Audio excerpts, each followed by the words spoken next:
हा जो लोकसंग्रह समर्थांचा आहे, या लोकसंग्रहामध्ये मी म्हटल्याप्रमाणे जर आम्हाला उत्तम नागरिक तयार करत असेल तर त्याची सुरुवात आधी व्यक्तीपासून करत. त्यामुळे समर्थांच्या संपूर्ण दादुदामधल्या त्या अनेक समासांच्या मध्ये जी वर्तनपर संपूर्ण जे विवेचन आहे किंवा उपदेश आहे, हा मुळात या लोकसंग्रहाचं जे मूलतत्व आहे लोक म्हणजे व्यक्ती. श्री रामदास नवमी शताब्दी महोत्सव निमित्त पुण्यातील समर्थ सेवा संघ यांनी आयोजित केलेल्या या व्याख्यान मालिकेमध्ये आज प्रसिद्ध प्राध्यापक, व्याख्याते, अभ्यासक मान्य श्री अभय टिळक यांनी श्री स्वामी समर्थ व त्यांचा लोकसंग्रह याविषयी सर्वांना मार्गदर्शन केले.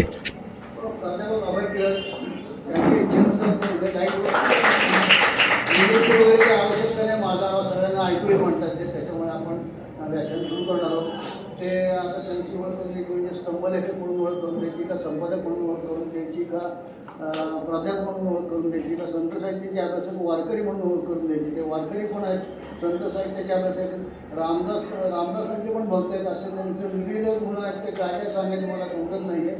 अर्थबोध पत्रिका म्हणून आता जे काय आहेत त्याचे ते संपादक आहेत आणि आळंदी संस्थांशी खूपच त्यांचा जवळचा संबंध आहे. आत्तापर्यंत मला तो विश्वास कर 2022 पर्यंत होतो. अच्छा, तर अजूनही त्या आळंदी संस्थांशी ते निगडीत आहेत. आणखी रामदास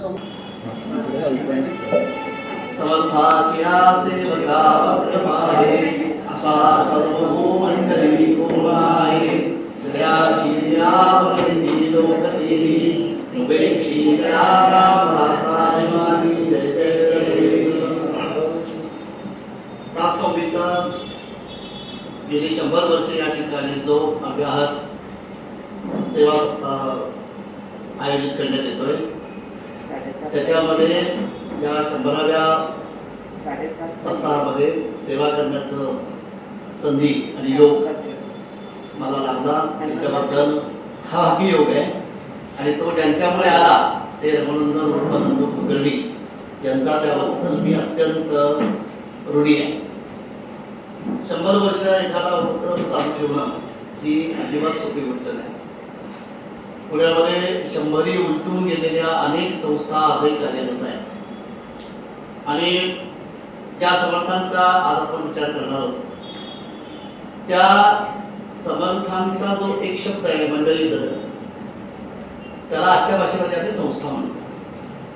त्यामुळे पुणे हे जसं विद्येचं माहेरघर आहे तसंच ते संस्थांचंही माहेरघर आहे आणि राणेंच्या सारख्या लोकोत्तर पुरुषांनी स्थापन केलेल्या किमान एक 18 डझन संस्था आजही पुण्यामध्ये कार्यरत आहे. आनंदाश्रमी त्यातलीच त्याच परंपरेची संस्था आहे. आणि गेल्या वर्षी या ठिकाणी मला जेव्हा योग आला होता तेव्हा मी एक बोलून दाखवला होता की माझ्या बायकोचे पंजोबा वासुदेव शास्त्री मराठे त्यांचा या संस्थेशी अत्यंत जवळचा संबंध होता.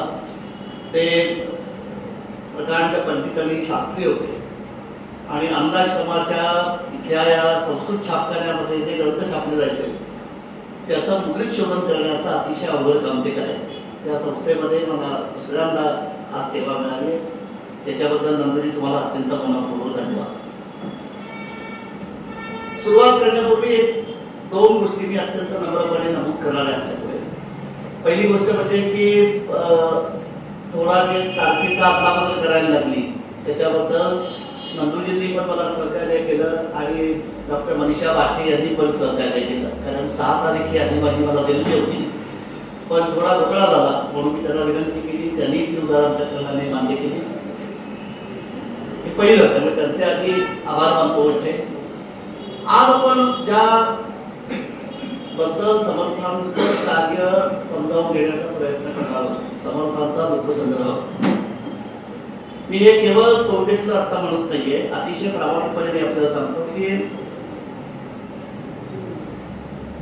हे मला कळलंय असं अजून वाटत नाही. मी अगदी प्रामाणिकपणे सांगतो कारण समर्थांचं ज्या पद्धतीने त्यांच्या कार्याचं, व्यक्तिमत्वाचं, परंपरेचं, संप्रदायाचं आजवर चिंतन आणि मंथन झालेलं आहे पण माझ्या आकलनाप्रमाणे समर्थांचा एकाकी विचार आपल्याला करता येत नाही.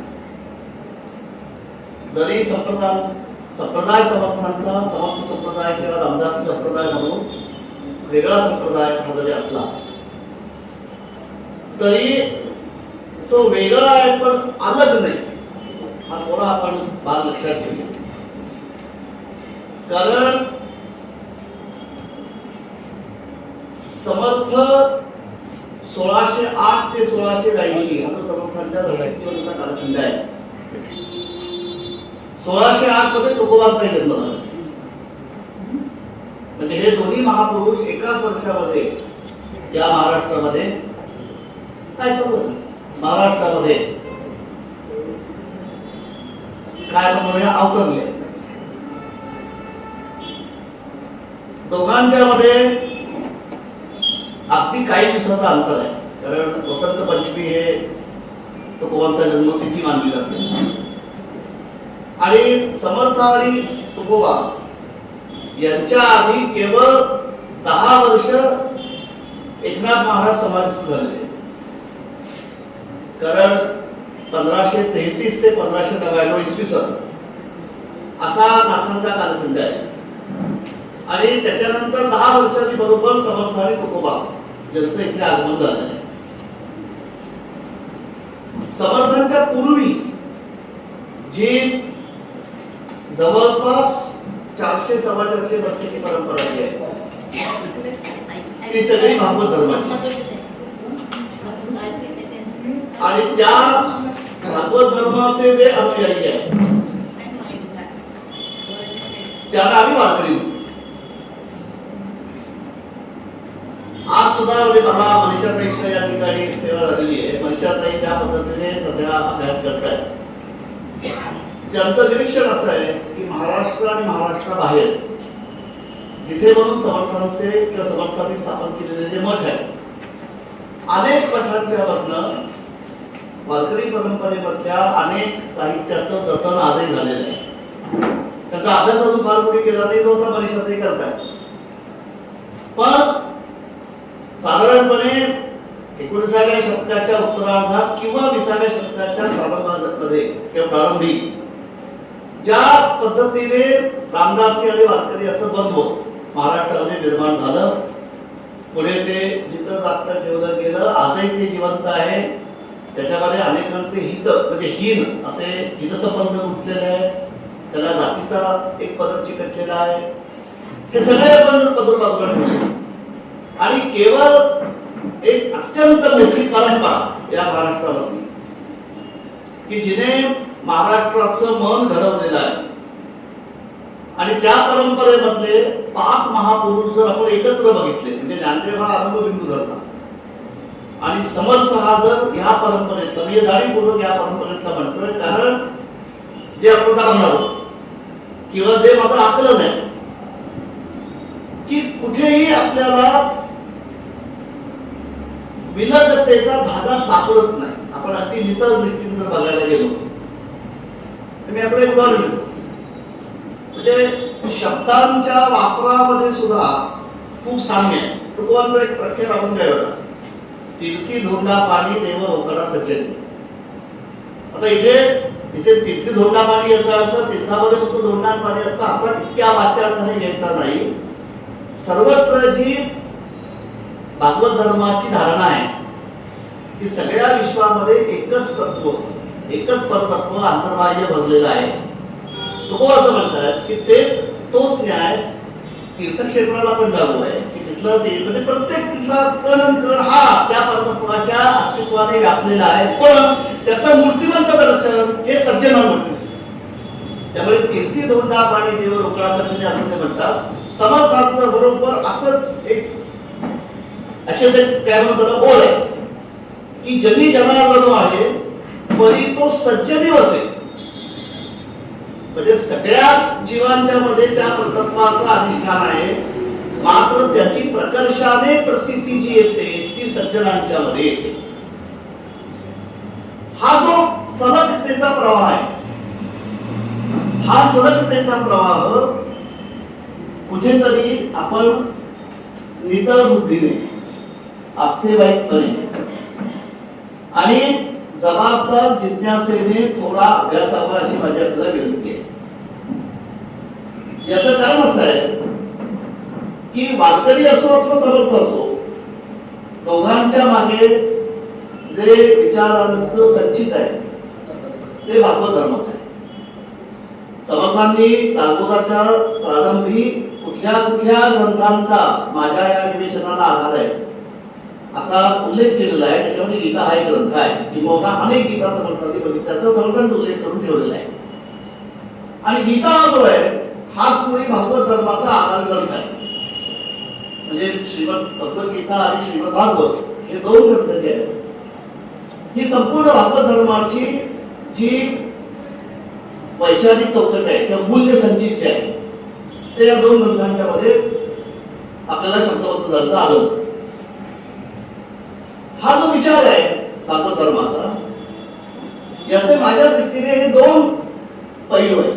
एका पैलूचं नाव आहे वारकरी किंवा एक बिंब आहे किंवा दोन्ही बिंबच आहेत. एका बिंबाचं नाव आहे वारकरी, दुसऱ्या बिंबाचं नाव आहे रामदास. त्यामुळे आज जो प्रयत्न मी आपल्यापुढे आपल्या परवानगीने मांडणार आहे, इथे मी सतत या परंपरेचा संदर्भ घेत राहील. कारण हा 400 वर्षाचा आधीचा जो विचार आहे या भूमीमधला, त्याच्यापासून समर्थांना वेगळं काढणं आणि त्या परंपरेपासून एक कुठेतरी मध्ये हा विचार खंडित आहे, एक वेगळी विचार परंपरा समर्थांच्या पासून सुरू होते. या पद्धतीने समर्थांचं आकलन करून घेणं हे समर्थांवर अन्याय करणार आहे. त्याच्यामुळे दोन गोष्टी होतात. एक तर आकारण संप्रदाय अभिनिवेश वाढतो कारण नसताना, आणि दोघांचंही आकलन आपलं पायाशुद्ध राहत नाही, ना समर्थांचं राहतं ना आधीचं राहतं. हे फक्त मला जे आकलन झालं ते मांडणार आहे. त्यामुळे मी इथे मला कल्पना आहे यापूर्वी 8 दिवस इथे सगळे जे तिथे घेऊन गेले ते अभ्यासक आणि उपासक होते. मी या दोन्ही वर्गात बसत नाही, मी केवळ एक वाचक आहे. त्यामुळे मी जे तासभर आपल्याला म्हणजे मला झालेलं जे आकलन आहे ते मांडणार आहे, ते नाही पटलं तर तुम्ही पूर्णपणे सोडून द्या. फक्त मनामध्ये किंतु घेऊ नका, एवढी विनंती आहे. आजचा विषय जो आपला आहे तो खरा माझा जिज्ञासेचा प्रांत आहे. समर्थांचं सगळे इथे समर्थांची आजची चरित्र आहे, त्या सगळ्यांनी हा मुद्दा अधोरेखित केलेला आहे की संपूर्ण समर्थांच्या कार्याचा जो गुरुत्वमध्य आहे तो लोकसंग्रह हा आहे. म्हणजे दंड समुदाय करावे परिगुप्त रूपे असं म्हणतात. ते समर्थांचं प्रख्यात वचन आहे, सामर्थ्य आहे चळवळीचे, जो दलित आहे आमचे तिथे चळवळ हा जो शब्द आहे, चळवळ एक व्यक्ती चळवळ करू शकते, पण स्वभावतः ते समूहवाचक. ही लोकसंग्रहाची ही जी धारणा आहे किंवा प्रेरणा आहे, हिचा उगम भागवत धर्मात आहे. कारण व्यासांनी भागवत धर्माचं जे लक्षण महाभारतामध्ये मांडलेलं आहे की प्रवृत्ती लक्षणश्चैव धर्मो नारायणात्मका, नारायण परो धर्म पुनरावृत्ती दोघा, प्रवृत्ती लक्षणश्चैव धर्मो नारायणात्मका. हा जो भागवत धर्म आहे, हा जो भागवत धर्म विचार आहे, याला जो अनुसरेल त्याला मोक्षाची चिंता करायला नको, त्याला तो प्राप्तच आहे. असा मुक्तिदाता भागवत धर्म हा प्रवृत्तीपर आहे. म्हणजे इथे अधिक आमचं जगणं जे आहे त्या अधिक जीवनाचा ह्या विचारामध्ये सन्मान आहे.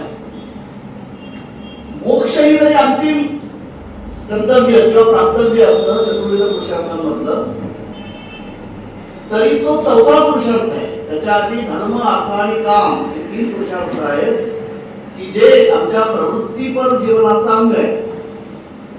त्याचा तितकाच सन्मान भागवत धर्माची विचार प्रणाली मानते. त्यामुळे प्रवृत्ती लक्षणश्चैव धर्मो नारायणात्मका हा जो भगवत धर्माचा विचार आहे हा प्रवृत्ती आणि निवृत्ती यांचा संगम आणि समधान संतुलन हे जीवनामध्ये याला अशी भगवत धर्माची भूमिका आहे. हे व्यास सूचित करतात की नारायण परमधर्म पुनरावृत्ती दुर्लभा पुनरावृत्ती पुनरपी जन्म पुनरपी मरणम या चक्रातनं भगवत धर्माचा जो अनुयायी आहे त्याची सुटका होते. या अर्थाने तो मोक्षफळ आहे.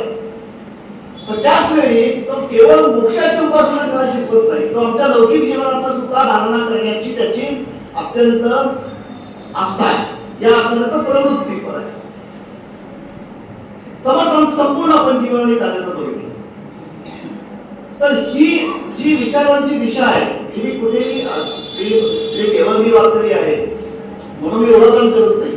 आपण जर त्या अर्थाने केवळ दासबोध नाही, दासबोध समर्थांची जी सुद्धा रचना आहे ते सगळेच आपण अत्यंत आस्थेवाईकडे बघितले तर हा जो मध्यवर्ती विचार आहे की मानवी जीवन जे आहे ते मानवी जीवन हे ऐहिक आणि पारलौकिक अशा दोन्ही कल्याणांची प्राप्ती करण्याचं माध्यम आहे. किंवा आपली जगण्याची रीत जी असली पाहिजे ती जगण्याची रीत केवळ पारलौकिकाचा पाठलाग करणारी पण नको आणि केवळ अहिकामध्ये गुंतून पडणारी पण नको. या दोन्हीचं संतुलन जीवनामध्ये अपेक्षित आहे. आणि त्यासाठी भगवत धर्माने शिकवलेली जी भक्ती आहे त्या भक्तीची दोन अंग आहेत. त्यातलं पहिलं अंग आहे ते नामस्मरणाचं आहे आणि दुसरं अंग जे आहे ते लोकसंग्रहाचं आहे. गीतेमध्ये तिसऱ्या अध्यायामध्ये भगवंत जिथे कर्म आणि संपूर्ण कर्मशास्त्राचा किंवा कर्मयोगाचा प्रांत तिसऱ्या अध्यायामध्ये जो आलेला आहे तिथे हा जो नेहमी प्रश्न पडतो की आम्ही कर्म करावं का, निष्काम कर्म का करायचं, कारण कर्माचं पुन्हा एक बंधन होतं, कर्माचा परिणाम, कर्माचा संस्कार, त्याच्यावरनं मग ती कर्माची मालिका सुरू होते. तिथे भगवंत आपल्याला स्पष्टपणे सांगतात की अर्जुना लोकसंग्रहासाठी जो कर्म करतो त्याला कर्माचं बंधन बाधत नाही. ज्ञानेवरची जी ओळी आहे की देखे प्राप्तार्थ झाले ते निष्कामता पावले दया ही कर्तव्य असे उरलेले लोकाला की देख पाहिजे का अधिक कर्मजा पाशेक न सांगिता मोक्ष सुख पावते नाही. ही जी भूमिका आहे इथे लोकसंग्रह हा प्रधान आहे. आणि हा लोकसंग्रह हा आपल्याला ज्ञानदेवांपासून ते समर्थांपर्यंत अखंड आलेली म्हणून आपण जी सुरुवात केलेली आहे. फक्त समर्थांच्या लोकसंग्रहाचं ते वैशिष्ट्य आहे.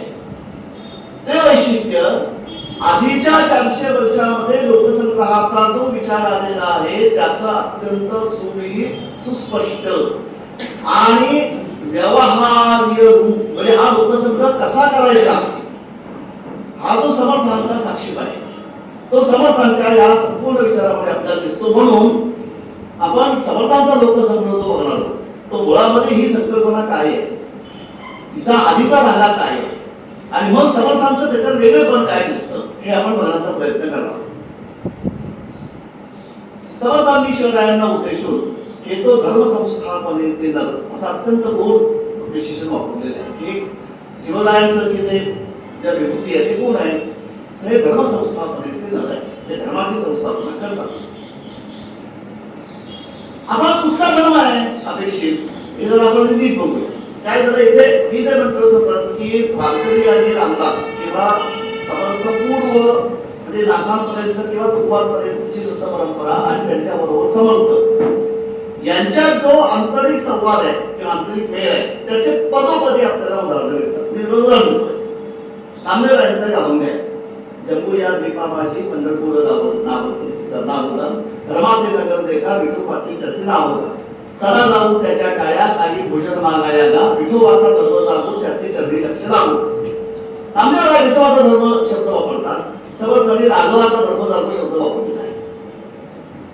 कारण पुन्हा हा अत्यंत सलग काळाचा हा प्रवाह आहे.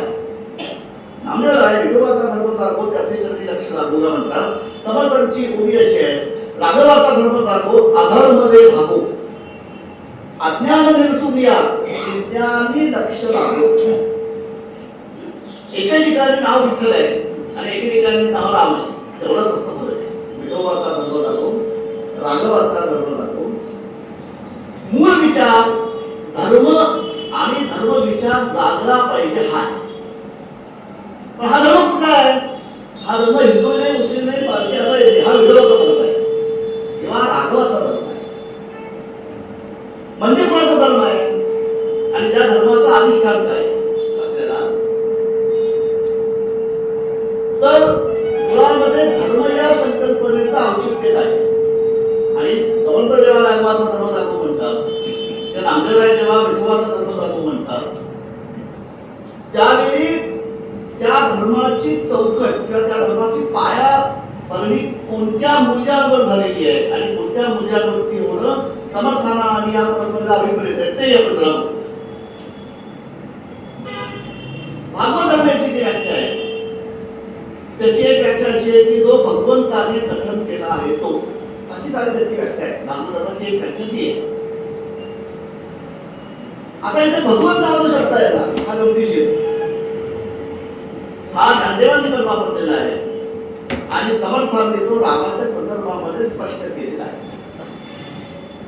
ज्ञानदेवांची ओळी अशी आहे की भगवंत हे कुणाला नाव शोभून दिसतं, तर भगवंत हा एक गुण समुच्चय आहे. ज्ञानदेवांची ओळी अशी आहे, देखा यशस्वी अवलार्य ज्ञान वैराग्य ऐश्वर्य हे 6 गुण वसती जेथू म्हणून तो भगवंत. यश, श्री, औदार्य, ज्ञान, वैराग्य आणि ऐश्वर्य हे 6 गुण त्या अधिष्ठानाच्या ठिकाणी नांदतायत म्हणून त्याला भगवंत हे नाव आहे. आता समर्थांनी राघवाचा धर्म दाखव असं ते म्हटलेलं आहे. त्याच्यामध्ये राघव कोण आहे आणि हा जो रघुनाथ आहे हा कुठल्या गुणांचा संचय आहे. समर्थांची ओळी अशी आहे, राघव जाणे नीती न्याय न करी करवी अन्याय कठीण प्रसंगी उपाय करू जाणे तो राघव आहे. ऐसा पुरुष धारणेचा तोची आधार बहुतांचा दास म्हणे रघु नाथाचा गुण घ्यावा. हे 6 गुण वसती देखू म्हणून तो भगवंतू. यशस्वी अवधार्य ज्ञान वैराग्य ऐश्वर्य त्याला समर्थांनी न्याय आणि नीती या 2 आणखी गुण जोडलेले आहेत. आता याच्यात गंमत आहे, आपण जेव्हा वैराग्य म्हणतोय तेव्हा हे वैराग्य विवेकासहित वैराग्य आहे, विवेकरहित वैराग्य नाही. त्यामुळे ह्या गुणसमुच्चया आणि ह्या गुणसमुच्चयावरती आधार देणारी जी जीवनशैली आहे त्या जीवनशैलीला राघवाचा धर्म असं संबोधतात आणि नामदेवाचा विठोबाचा धर्म. आता हा धर्म जागवायचा म्हणजे काय करायचं, इथे आपल्याला मदत होते न्यायमूर्ती राणांची.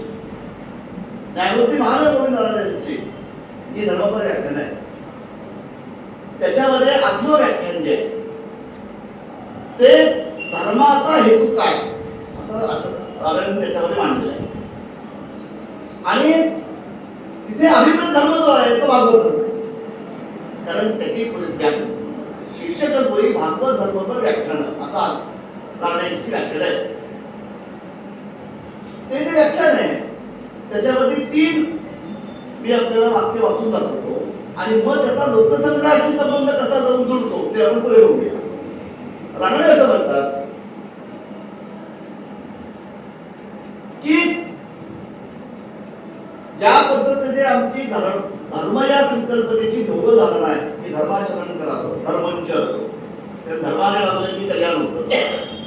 इथे कुठेतरी धर्माची किंवा धर्मपालनाची परिणती सुखामध्ये किंवा कल्याणामध्ये व्हावी ही अमूर्त धारणा आहे. रानडे असं म्हणतात की केवळ सुखप्राप्तीकडे लक्ष दिल्यामुळे धर्म या संकल्पनेचा लाभा आम्हाला आकलन होईलच याची शाश्वती नाही. धर्माचा हेतू काय मग इथे तर मी पण म्हटलं धर्म याचा अर्थ ही जी गुणसमुच्चय जो आहे हे जे गुणसंचित आहे की माणसाच्या व्यक्तिगत आणि सामाजिक जीवनाची धारणा ज्या मानवी शाश्वत गुणांच्या आधारे निरामय पद्धतीने करायची असते त्या गुणांचा संच आणि त्यांचं जागरण हा जर आपण धर्मजागरणाची व्याख्या करतो आणि हेच समर्थ धर्मसंस्था आपण या शब्दसंपत्तीने सूचित करतात.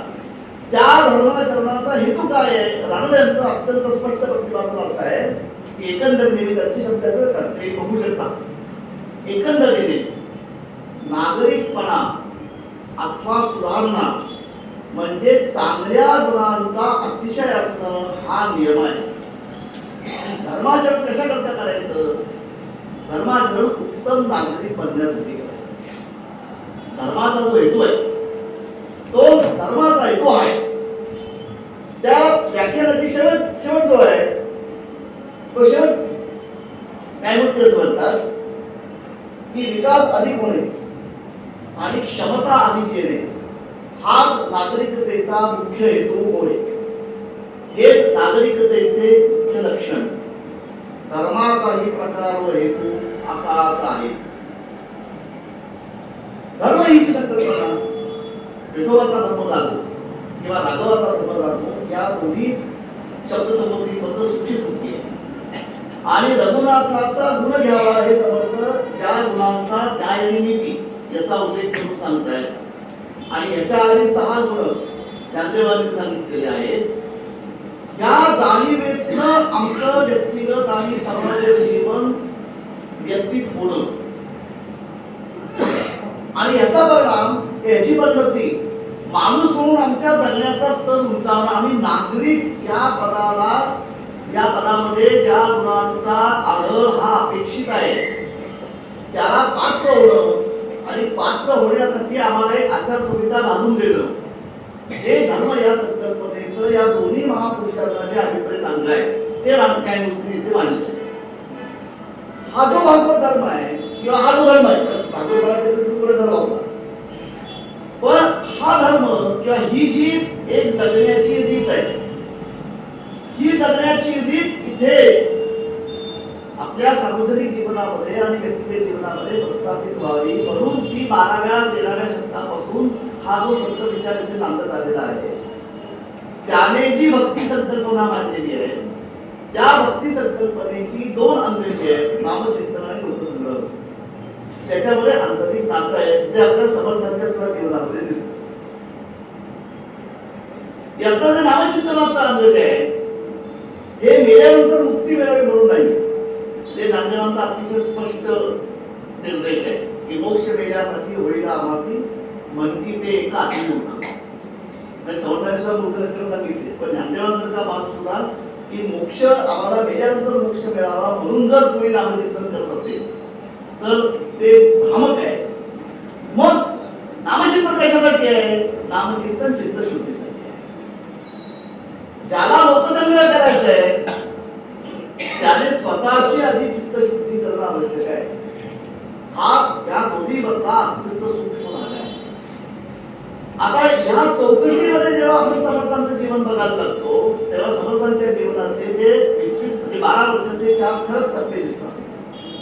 1608 मध्ये जन्म, 1612 मध्ये लग्नाच्या बोहल्यावर पलायन, समजा आपण पहिली 12 वर्ष ही समर्थांची चांगल्या परिसरातली गेलेली आहे. 1620 ते 1632 हे टाकळीचं जे पुरस्कार आहे समर्थांचं तिथे समर्थांनी 13 कोटी रामनामाचा जप पूर्ण केला. हे त्या भागवत धर्माचं पहिलं अंग जे आहे नामचिंतन आणि त्याची परिणती जी अपेक्षित आहे ज्याला लोकसंग्रह करायचा आहे त्याचं स्वतःचं चित्त आधी शुद्ध पाहिजे. थोडं आपण लक्षात काय घेऊया तर समर्थ सुद्धा सामर्थ्य आहे चळवळीचे म्हणतात. जो जो गणित आहे आमचे परंतु तेथे भगवंताचे अधिष्ठान पाहिजे. हा भगवंत शब्द जो आहे हा आता या आधीच्या व्याख्येशी आपल्याला जोडून घ्यावा लागतो की भगवंताचं अधिष्ठान पाहिजे. म्हणजे कोणती जी चळवळ आहे त्या चळवळीच्या ठिकाणी यश श्री अवगाह्य ज्ञान वैराग्य ऐश्वर न्याय आणि नीती या गुणांचं अधिष्ठान त्या चळवळीला पाहिजे. आणि अशा चळवळीला प्रवृत्त होणारे जे लोक आहेत त्यांचं आधी अंतःकरण शुद्ध पाहिजे. बघा हे मी थोडं जबाबदार नाही आणि का थोडं अधोरेखित करून का बोलतोय. आज सुद्धा संत परंपरेकडे ही चळवळीची परंपरा म्हटलं जातं ते अजिबात चुकीचं नाहीये पण संतांच्या चळवळीमधनं विद्वेष निर्माण झाला नाही हे आपण लक्षात घेतलं पाहिजे. आजच्या चळवळी बहुतांशी कुठल्या ना कुठल्या विद्वेषामध्ये गतीपणावरती होते कारण त्या चळवळीच्या मागे असणारे लोक जे आहेत तिथे ते भगवंताचा अधिष्ठान पाहिजे समर्थ जे म्हणतात आणि त्याच्यासाठी नामचिंतन हा पहिला आहे. नामचिंतन हे जे भागवत धर्माने किंवा इथं समजतात संपूर्ण समजणारे सत्य म्हटलेलं आहे की राघव राम ही भक्ती मार्गासाठी येथे गेला असे विशद भक्ती मार्ग समर्थ स्पष्टपणे म्हणतात. याचा हेतू लोकसंग्रहाची अनिवार्य अशी पूर्व ही नामचिंतन आहे. आणि ते नामचिंतन मोक्षासाठी नाहीये, अंतःकरण शुद्धीसाठी आहे. तुका म्हणे चित्त करावे निर्मळ येवोनी गोपाल राहे तेथे किंवा महामळे होते मनजे गादले शुद्ध चोखाळले स्फटिक जैसे तुकाजी म्हणला. नामचिंतन हे त्याचं साधन आहे. समर्थांची संपूर्ण 12 वर्षाची दुसरी परंपरा तपश्चर्या आहे. तिचा हेतू आहे तिथून पुढे 12 वर्ष समर्थांचं देशाकडे म्हणजे हा संपूर्ण कालखंड जर आपण बघितला आणि त्याच्या मागे उभी असणारी ही भागवत धर्माची जी एक बैसक आहे, त्या भागवत धर्माच्या परंपरेबद्दल जे भक्ती तत्व आहे, त्या भक्ती तत्वाची जी 2 अंग आहेत आणि त्यांच्यामध्ये पुन्हा जो क्रम आहे की आधी नामचिंतन आहे मग लोकसंग्रह आहे आणि त्याच्यामध्ये अनुसून असणारा जो तर्क आहे की लोकसंग्रह जो करायचा आहे तो लोकसंग्रहासाठी प्रवृत्त होणारा जो आहे तो आधी शुद्ध असला पाहिजे. ज्याच्या ठिकाणचे विकार असतील तर ते चळवळीमध्ये मिळतील. कारण कार्यकारण भागामध्ये नियमाप्रमाणे जे कारणाचे सगळे गुणधर्म कार्यामध्ये येतात. त्यामुळे शुद्ध अंतःकरण आणि त्याच्यासाठी नामचिंतन हा संपूर्ण समर्थांचा जो हा पहिला 20 वर्षाचा 32 वर्षाचा जो कालखंड आहे ते पुढची 12 वर्षाची पुनर्चरणाची त्याच्या पुढे समर्थ देशातून बाहेर पडतात. आता ही जी धारणा आहे भागवत धर्माची हे नामचिंतन हे व्यक्तिगत आहे. लोकसंग्रह हा शब्दाप्रमाणे समूह प्रधान आहे. तर लोक हा तुम्ही समूहवाचक शब्द आहे. आता लोकसंग्रह म्हणजे काय नेमकं आणि ह्याचं पण आता हा सगळा संदर्भ आपला म्हणून समर्थांच्या जीवनामध्ये आणि समर्थांनी ज्या पद्धतीने लोकसंग्रह केला साधारणपणे म्हणजे आपण समजूया की 1632 पासून समर्थांचं पुढे 12 वर्ष ते देशातून झालं आणि 1644 मध्ये ते झाल्यानंतर 1645-46 मध्ये समर्थ कृष्णेच्या किंवा वारणेच्या खोऱ्यामध्ये आले आणि पुढचं संपूर्ण समर्थांचा जो पर्व आहे ते सगळं प्रबोधनाचं पर्व आहे. तो जो लोकसंग्रह समर्थांचा आहे तर मुळात लोकसंग्रहाची व्याख्या काय? लोकसंग्रहाची व्याख्या 2 पद्धतीने झालेली आहे आपल्या परंपरेमध्ये. पहिला याचा विचार मांडला आद्य शंकराचार्य म्हणजे लोकसंग्रह हा जो शब्द आहे हा सामासिक आहे. लोक आणि संग्रह आणि समूहाचे शब्द आहे. आचार्यांनी लोकसंग्रहाची व्याख्या अशी केलेली आहे की लोकांना कुमार्गापासून प्रवृत्त करणं म्हणजे लोकसंग्रह. ही आचार्यांनी केलेली व्याख्या आहे की व्यक्तिगत किंवा सामाजिक जीवनामध्ये या व्यक्तिगत किंवा सामाजिक पातळीवरती व्यक्तीला किंवा व्यक्ती समूहाला कुमार्गापासून दूर करणं म्हणजे ज्याला अधोगतीपासून उन्नतीकडे प्रवृत्त करणं याच्यासाठी जे सगळं करायला लागतं त्याला आचार्य लोकसंग्रह म्हणतात.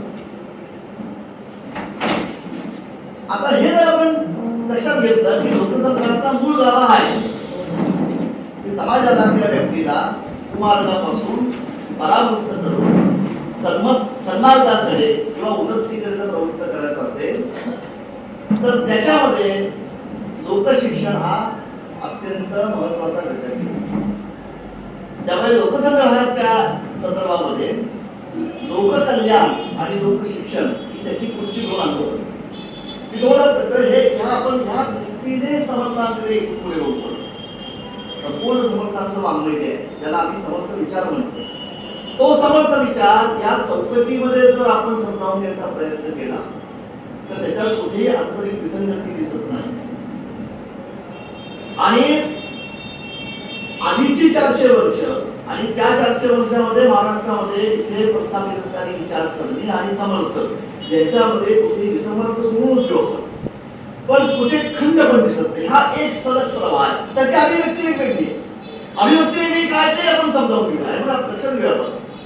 आपण जर संपूर्ण महाराष्ट्राचा विचार केला साधारणपणे 13व्या शतकापासून ज्याला आम्ही महाराष्ट्रामध्ये संत परंपरा म्हणतो ते संत चळवळ म्हणतो तिच्या प्रारंभापासून इथे परचक्राचा वेळा पडलेला आहे.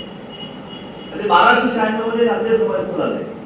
त्याच्या आधी 1-1.5 वर्ष सगळा संत मेळा उत्तरेकडे तीर्थयात्रेला गेला होता आणि 1295 मध्ये पहिल्यांदा अलाउद्दीन खिलजीची स्वारी ही देवगिरीवरती झाली. म्हणजे ज्ञानदेव म्हणजे हा सगळा ज्ञानदेवांचा सगळा संत मेळा जो उत्तरेकडे गेला होता तो परत येईपर्यंत खिलजी पहिली लूट करून महाराष्ट्रात परत गेला. तिथून पुढचा संपूर्ण कालखंड जो आहे तो इस्लामी राजसत्तेचा.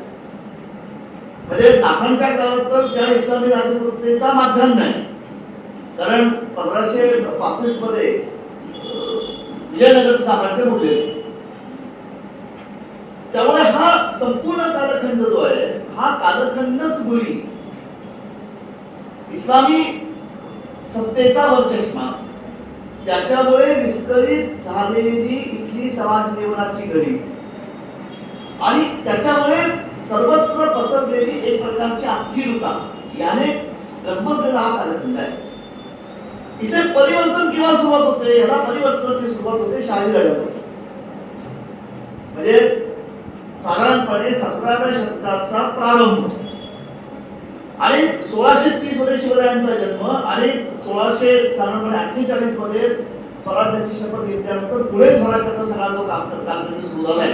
म्हणजे समर्थांचं देशात भ्रमण करून त्यांनी कृष्णेच्या खोऱ्यामध्ये येणं आणि त्याच वेळी राजेश्वरांचं हे सगळं एका जवळपासच्या कालखंडामध्ये घडलेलं आहे. म्हणजे इथे या भूमीमध्ये परकीय संचित, परकीय मूल्य व्यवस्था, परकीय सत्ता, परकीय संस्कृती याला प्रतिकार करणारी एक ताकद इथे उभे राहून इथे आता स्वराज्य नावाची एक वस्तुस्थिती अस्तित्वात येते. हा सगळा कालखंड समर्थांच्या कारकिर्दीला समांतर घडलेला आहे. न्यायमूर्ती रानडे जेव्हा म्हणतात की नागरिक उत्तम नागरिक तयार करणं हे धर्माचं आद्य उद्दिष्ट आहे आणि भागवत धर्माचं म्हणून एक अंग लोकसंग्रहाचा आहे, याचा संपूर्ण धागा आपल्याला समर्थांच्या कार्याशी जोडायला लागतो. कारण समर्थांच्या समोर समर्थ जेव्हा म्हणतात तुझा तो आरोग्य राजा शीघ्र आव्हाने करा, तिथे कुठेतरी ती आता जाण समर्थांच्या मनामध्ये पक्की आहे की अरे आता हे आपलं एक राज्य जे ह्या परंपरेच्या धाग्याशी जुळलेलं आहे, हे राज्य तयार होत आहे, या राज्यासाठी आपल्याला नागरिक बनवायचं, त्याच्यासाठी लोकसंघ आहे. हा कालखंड आपण लक्षात घ्या. म्हणून आपला या संपूर्ण चळवळीचा विचार करताना व्यक्ती, परिस्थिती आणि काळ याचा अखंड अवधान ठेवायला. समर्थ पूर्व लोकसंग्रहाचं जे काम होतं ते सगळं म्हणजे रामांनी त्यांच्या पद्धतीने केलं, नामदेवांनी त्यांच्या पद्धतीने केलं, ज्ञानदेवांनी त्यांच्या पद्धतीने केलं. तो संपूर्ण लोकसंग्रहाचा जो ढाचा आहे तो व्यक्तीच्या धारणेवरती केंद्रित आहे. तेव्हा व्यवस्थाच नाही, व्यवस्था इथे सगळी परकीय आहे. अगदी सगळा गावगाडा आमचा संपूर्ण तुकोबांच्या काळामध्ये 1630 काळामध्ये सगळं दुष्काळाचं वर्णन आलेलं आहे. आणि त्याच्या आधी म्हणजे सगळे जे अगदी प्रख्यात दुर्गा देवीचा दुष्काळ वगैरे त्या संपूर्ण काळामध्ये इथली समाज व्यवस्था जी होती इथे ती समाज व्यवस्था पूर्णपणे विस्कटलेली गेली आहे. समर्थांच्या काळामध्ये कुठेतरी शिवरायांच्या कर्तृत्वाला बळ यायला लागल्यानंतर ती भूमिका आपल्याला मग सतत समर्थांच्या सगळ्या जाणीवांच्या मध्ये दिसते की जर धर्माचा हेतू हा उत्तम नागरिक तयार करणं असेल, जर रानडे त्याचा निष्कर्ष करतात तो, आणि मग जर इथे शिवरायांच्या नावे जे समर्थांनी जी शिवरायांना विशेषण जोडलेली आहेत, सामर्थ्यवंत, वैभवंत, नीतिवंत, पुण्यवंत, जाणता राजा, इथलं नीतिवंत हे अत्यंत महत्वाचं विशेषण आहे की जी नीती रघुनाथाचं राज्यकाळ अधोरेखित करते त्या नीतीचं आता इथे राज्य तयार होत आहे. त्या राज्यामध्ये जगण्यासारखे आपल्याला आता संस्कारित नागरिक तयार करते, त्याच्यासाठी लोकसंघ आहे. ही भूमिका अत्यंत स्पष्ट आहे समर्थांच्या सगळ्या. आपण उदाहरण बघतो हे पहिल्यांदा आपण नीट समजावून घेऊया की इथे लोकसंग्रह जो आहे आणि त्या लोकसंग्रहाचं एक अंग लोककल्याणाचं जे आहे ते लोककल्याणाचं अंग ह्या अंगाने म्हणजे अर्थाने समजावून घ्यावं लागेल आपल्याला की इथे आता धर्म असा रुजवायचा आहे की तो नागरिक तयार करतो. त्याच्यासाठी जो लोकसंग्रह करायचा आहे त्या लोकसंग्रहाला समर्थ करू शकतो. ही लोकसंग्रहाची जी प्रक्रिया आहे आणि ही लोकसंग्रहाची जी व्याख्या आहे ही आधीच्या 400 वर्षापेक्षा वेगळी आहे, हे आपण लक्षात घेतो. कारण काळ बदललेला आहे. नामदेवराय जे म्हणतात ना की आम्ही दैवाचे दास पंढरी जायचे, नाम गाऊ नाम घ्याऊ नामी विठोबासी पाहू, आम्ही दैवाचे दास पंढरी जायचे, ही त्या काळची गरज आहे. कारण त्या काळामध्ये जी आमची अत्यंत पकडबंद विषमता काल काशी तथाकथित वैदिक व्यवस्था जी होती की ज्याच्यामध्ये अत्यंत वर्णाश्रम प्रधान हा संपूर्ण विचार जो होता, त्याच्यामध्ये म्हणजे त्याच्या एक अगदी फक्त मी उदाहरण देतो. तुकोबांच्या शिष्या ज्या आहेत बहिणाबाई, काही लोक म्हणतात पुढे बहिणाबाई समर्थ शिष्या पण झाल्या, तो आपण बोलायचा भाग आपण सोडून घेऊ, कारण तो आपला आता विषय पण नाही. बहिणाबाईंचा एक फार सुंदर त्यांच्या अभंगामध्ये बहिणाबाईंचे जवळपास एक 70 एक अभंग आत्मचिंतन करायचं, त्याला मराठीवर आत्मचरित्र पहिलं म्हणता येईल की जे उभी बघताय ते अभंगाच्या स्वरूपात नाही. ही जी व्यवस्था होती, ज्या व्यवस्थेने जाती वर्णामधल्या स्त्रिया आणि तथाकथित शूद्र यांना नाकारलेलं होतं, त्या वर्गाला आत्मभान मिळवून देण्यासाठी जे जे करायला लागतं ते समर्थ पूर्व काळामधल्या परंपरेत हळूहळू होत आलेलं आहे. बहिणाबाई जेव्हा म्हणतात बेल हाका देती पुराणे गणती, स्त्रियेच्या संगती देवकायचा, मी तो सहज स्त्रियेचा चिदेय परमार्थाची सोय आत्माची, ही बहिणाबाई प्रश्न विचारते की आमची सगळी परंपरा सांगते की स्त्रियेच्या संगतीमध्ये परमार्थाचा नाश आहे, ती व्यक्ती मला जन्मच स्त्री चाललेला आहे, मी म्हणून ती काय करायचं. किंवा चुकवांची रणपत्नी सोयराबाई जेव्हा म्हणते की देहासी विकार म्हणती सगळं आत्मा तो निर्मळ शुद्ध मुक्त, तेव्हा तुम्हीच म्हणता ना सगळं देह विकारतो, पण देहामधला आत्मा तर शुद्ध आहे ना, ही संगती कशी लावायची. हा जो संपूर्ण ही जी कोंडी आहे, इथे त्या व्यक्तीला आत्मसन्मान प्राप्त करून देणं हे आधीच्या संपूर्ण परंपरेचं अत्यंत मोठं कर्तृत्व. नामदेवरायांचा हा जो अभंग आहे, आम्ही दैवाचे दास पंढरी जायचे, ते या चौकटीमध्ये समजावून घ्यावं लागतात की तुमच्या लौकिकार्थाने मी कुणी असेल, पण मूलतः मी पंढरी जायचा दास आहे.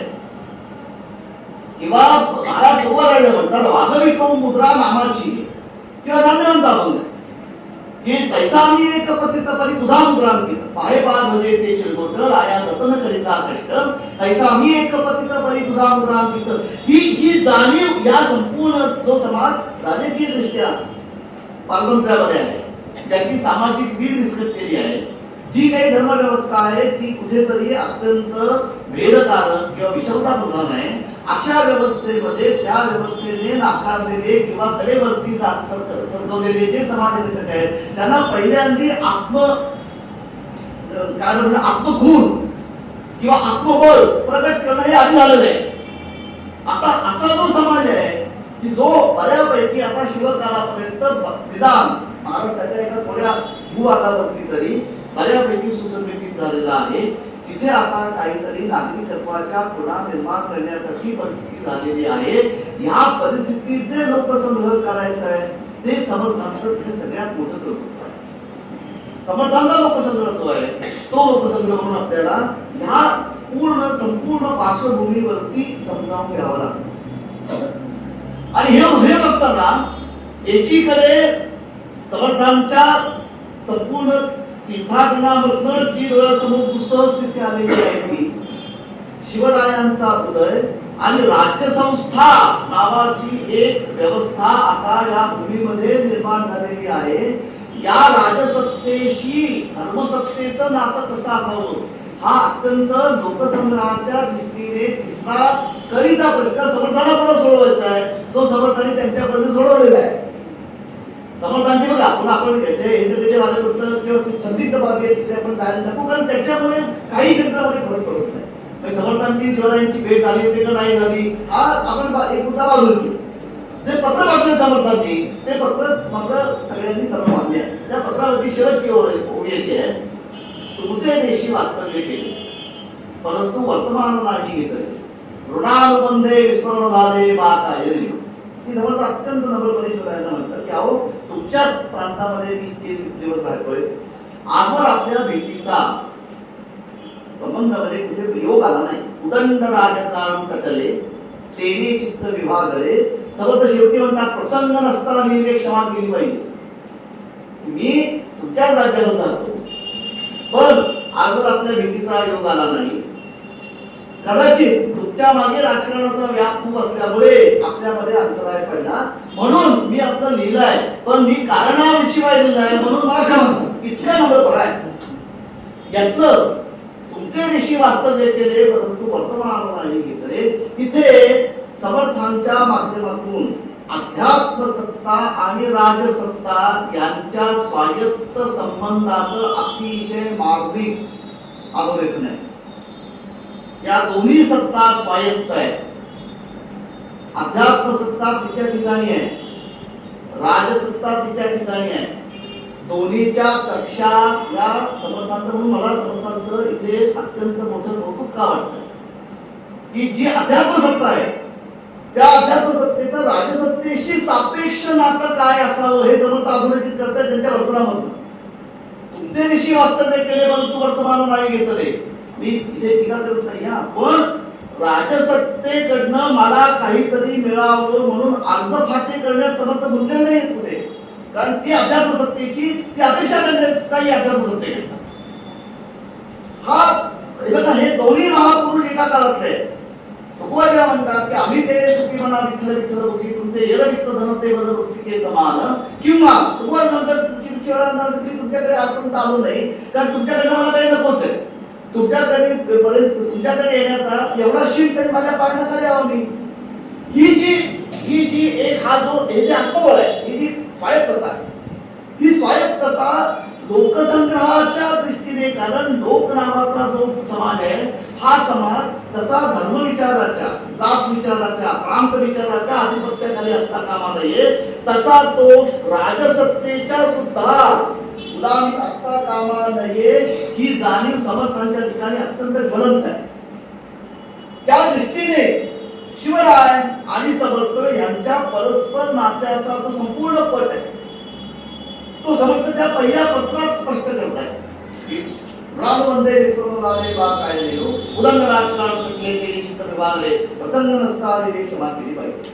हा संपूर्ण जो भाग आहे हा समर्थांच्या लोकसंग्रहाची ही पार्श्वभूमी आहे की इथून पुढे जे काम संपूर्ण समर्थांनी केलेलं आहे. मग हा जो लोकसंग्रह आहे समर्थांचा, पुढल्या अर्धामध्ये आपण त्याचे पैलू ही थोडी पार्श्वभूमी सांगणं आवश्यक होतं, कारण मी म्हटल्याप्रमाणे की मला व्यक्तिशः हे भयंकर कुतूहल आहे, खंत आहे की हे का द्वैत आम्ही मानतो आणि ते खरोखर वास्तव आहे, कल्पित आहे, अवास्तव आहे का अतिरंजित आहे. त्या जिज्ञासेने मी खरं बघतो. मी सुरुवात करून घेतो, मी ते अभ्यासक पण नाही, मी उपासक पण नाही, पण ही जी संपूर्ण महाराष्ट्राची धारणा आहे आणि लोकसंग्रहाचा जो विचार आहे त्याच्यामध्ये समर्थांचं वेगळेपण काय आहे आणि ती लोकसंग्रहाचा विचार तिथे आधी 13व्या शतकापासून पुढे जो चालत आला तो, आणि तिथून पुढे समर्थांनी त्यांच्या कारकिर्दीमध्ये किंवा त्यांच्या हयातीमध्ये जो लोकसंग्रह साधला त्याचं जे वैशिष्ट्य आहे, त्याचे जे घटक आहे किंवा घटकावयव आहे ते आपलं इथून पुढे होते. हा जो लोकसंग्रह समर्थांचा आहे, या लोकसंग्रहामध्ये मी म्हटल्याप्रमाणे जर आम्हाला उत्तम नागरिक तयार करत असेल तर त्याची सुरुवात आधी व्यक्तीपासून करत. त्यामुळे समर्थांच्या संपूर्ण दादुरामधल्या त्या अनेक समासांच्या मध्ये जी वर्तनपर संपूर्ण जे विवेचन आहे किंवा उपदेश आहे, हा मुळात या लोकसंग्रहाचं जे मूलतत्व आहे, लोक म्हणजे व्यक्ती, त्या व्यक्तीची धारणा सक्षम पायावर करणं. आणि पुन्हा आधीच्या संपूर्णपणे विशेषतः आपण करूया की इस्लामी सत्तेच्या माध्यमानंतर संपूर्ण महाराष्ट्रामधला म्हणजे त्या काळातला समर्थांच्या किंवा बऱ्याच गोष्टी भारताच्या अन्य भागात सुद्धा जो सर्वसामान्य माणूस त्याची पूर्णपणे आत्मगुण गमावून बसलेला होता, त्याला आधी स्थिर करणं आणि त्याला त्याच्या अंगभूत सामर्थ्याची जाणीव करून देणं हा त्या लोकसंग्रहाचा पहिला पाया होता. समर्थांच्या म्हणून लोकसंग्रहाची आपण सुरुवात बघितली तर जी प्रार्थना समर्थांची आहे तिथे सहज खूप कुतूहलाने बदल होतो की कोमलवाणी देर राम विमल करणी देर राम, ही जी संपूर्ण प्रार्थना आहे ही सहज याच्याकरता बदल होतो. आपण बघा इतर याची पण वाचू शकतो. समर्थांनी ती जी मागणी केलेली आहे रामचंद्रांकडे त्याच्यामध्ये 36 गुण आहेत. मी ते अक्षरशः बघून काय काय हवं आहे मला. आणि ही जी गुणसंपदा आहे ते पुन्हा म्हणून मी आपल्याला विनंती करतो की धर्माचं जे आद्य प्रयोजन न्यायमूर्तींनी भागवत धर्माच्या आधारे सांगून ठेवलेलं आहे की उत्तम नागरिक तयार करणं आणि व्यक्तीच्या आंतरिक विकासाला हातभार लावणारी यंत्रणा किंवा विचारप्रणाली म्हणजे धर्म, ही व्याख्या मनाशी ठेवून ते धर्म साधन करण्याचं एक अंग म्हणजे लोकसंग्रह आणि त्या लोकसंग्रहाचा आद्य सुरुवात म्हणजे आधी व्यक्ती सुधारणं. हा संपूर्ण जो व्ह्यू आहे हा समर्थांच्या कार्यातनं हे मी फक्त आज आपल्याकडे जे मानतोय ती फक्त मला झालेल्या आकलनाची दिशा आहे. आपल्याला या पद्धतीने संपूर्ण समर्थ चरित्र आणि समर्थांचं वाङ्मय या दृष्टीने बघावं लागेल. म्हणजे माझी खरी विचारतो मला काय तुमची इच्छा व्यक्त करायला काय जात आहे, पण आपण 100 वर्ष आता इथे लासुरीचा उत्सव करतोय. पुढचं वर्ष 101 वर्ष आहे. या वर्षभरामध्ये आपल्याला आपल्यापैकी काहींना तर असं संघटित प्रयत्न करता आला हे नेमकं काय आहे, ही संपूर्ण प्रक्रिया कशी करते, समर्थांचं वाङ्मय या दृष्टीने आपल्याला कसं बघावं लागेल. तर मला व्यक्तिशः खूप आनंद होईल. मला जमेल तेवढं मी याच्यामध्ये मदत करायला तयार आहे. पण समर्थांनी जी मागणी मागितलेली आहे त्याच्यावर मी जे म्हटलं आपल्या 36 गुण मी फक्त यादी दाखवतो व्हिडिओवर ऐका पाठी असेल. पहिलं कोमल वाचा. आता मला सांगा समर्थ म्हणतात ना की बोलल्यासारखे उत्तरे येते, पेरले ते उगवते बोलल्यासारखी उत्तरे येते, मग कठोर वचन काय निमित्त बोलावे. म्हणजे आता काही अभ्यासकांनी ही जी मागणी आहे याचा संबंध महंतांची पण जोडलेला आहे आणि धर्मप्रसारकांची पण जोडलेला आहे की ज्याला लोकसंग्रहाचं काम करायचं आहे त्याला हे सगळे गुण पाहिजे. माझं असं म्हणणं आहे की पहिल्यांदा आम्हाला व्यक्तिगत पातळीवरती सुद्धा या गुणांची आवश्यकता आहे. म्हणून समर्थ पुरस्करणानंतर बाहेर पडताना पहिल्यांदी मागणी ही करतात की मला बाबा हे 36 गुण आहे. कोमल वाचा, विमलवती शुद्ध करणे, प्रसंग ओळख म्हणजे प्रसंगराम, धूर्त कळा कारण प्रसंगी समर्थांच्या एक ठिकाणी फार गोड आहे. समर्थ असं म्हणतात की अहो सर्वत्र ब्रह्म हे भरलेलं आहे, पण म्हणून नवाल माणूस आणि सज्जन यांना एकाच तागडीमध्ये तोडता येत. जरी ते स्वरूपा ब्रह्म असले तरी त्यांचं बाह्य स्वरूप जे आहे त्याला वाईट आहे. त्यावेळेस ते बघून मला त्याच्याशी व्यवहार करणं ही जी धूर्त कळा आहे ती धूर्त कळा. त्याच्यानंतर स्वतःचं हित साधन. आता हा प्रश्न सुद्धा पुन्हा आपल्याला भागवत धर्माच्या आणि विशेषतः भगवान श्रीकृष्णाच्या जीवनाच्या संदर्भात समजून घ्यावं लागतं. दुसऱ्याचं अहित करून आपलं कधीही हित होत नाही. म्हणून 18व्या अध्यायामध्ये ध्रुवा नीती हा जो शब्द आलेला आहे त्या ध्रुवा नीतीचा अर्थ हा आहे की जी नीती जी जीवननीत स्व आणि पर या दोघांच्या हिताचं रक्षण करते ती ध्रुवा नीती आहे. इथे समर्थ त्या अर्थाने हितरक्षण म्हणतात. मला हितरक्षण पाहिजे. जनसुख कारण माझ्याकडनं असं काम व्हावं की त्याच्यामुळे जनाला म्हणजे समाजाला सुखच होईल. अंतरपारक, बहुजन मैत्री, विद्यावैभव, उदासीनता, आयाचित्व की माझ्या मनामधनं याचना करण्याची उर्मी रामा ही पूर्णपणे नष्ट होऊ दे. आयाचित्व. मला कधी कधी असं किती समर्थांचे फार हे करुणावचन आहे त्या ही जी करुणा भाग आहे अत्यंत मार्मिक आहे. एकेका समर्थ असं म्हणतात की रामा माझं न कळे ते दे रे राम. म्हणजे हे मला फार जवळ वाटते. बऱ्याच वेळा आपलं अंतिम आणि शाश्वत हित कशात हे आपल्याला कळत नाही आणि आपण भलतच मागतो. समर्थ ती जाऊ रामावर होत की माझं नेमकं हित काय मला कळत नाही पण तू जाणून ते मला दे. माझं न करे ते दे रे राम. ही मला फार गमत पडते याच्यामध्ये. समर्थ म्हणतात मग तुझी आवडी संगीत गायन आलाप गोडी. समर्थांनी धाक आणि धाटी हे 2 शब्द त्यामध्ये घातले हे अत्यंत विलक्षण महत्वाचं आहे. एक व्यक्ती म्हणून तुला धात याचा मूळ अर्थ आहे प्रत्येक शब्दाचा जो मूळ धातू आहे त्याचं ज्ञान ज्याला आहे तो धाता.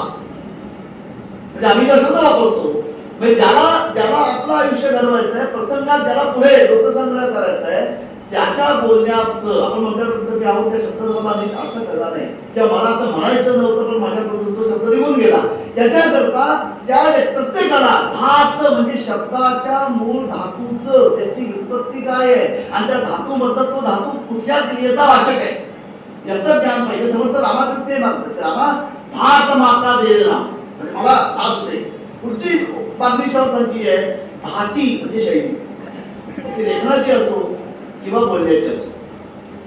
रसाळ मुद्रा, कथेची सामग्री, दस्तक ताली, नृत्यकला, प्रबंध रचण्याची क्षमता, शब्दलावण्य, सावधपणा, पाठांतर, उत्तम गुण, अभेद भक्ती, आत्मनिवेदन, तद्रुपता, अर्थारोहण, सज्जन संगती, अलिप्तपणा हा जो गुण आहे समर्थांच्या बाबतीमध्ये अनेक लोकांनी असं विशेषण मांडलेलं आहे की ते संपूर्ण महाराष्ट्रामध्ये मध्ययुगामध्ये जे दोन आणखी मोठे संप्रदाय होते त्यापैकी महानुभाव, असे महानुभाव आहेत, पण त्या मानाने त्यांचा फार आपला प्रभाव त्याचा माणसावरती दिसत नाही. काही अभ्यासकांनी देव आहेत, श्रीपाद महादेव माटे आहेत, रक्षंदा पेंडसे आहेत, काही प्रमाणामध्ये नरघाटक आहेत, यांनी एक उपत्ती अशी मांडलेली आहे की समर्थांच्या संपूर्ण व्यक्तिमत्वामध्ये एक गुणपणा, आणि तो गुणपणा असा होता की समर्थ जितके समाजामध्ये मिसळून असायचे तितकेच कधी कधी समर्थ अचानक अलिप्त होऊन एकांतावर निघून जायचे. म्हणजे हे जे तारतम्य आहे की किती वेळ आपण समाजामध्ये मिसळायचं आणि किती काळ अलिप्त राहायचं, हे जे जगण्याचे पुन्हा दोन अंग आहेत.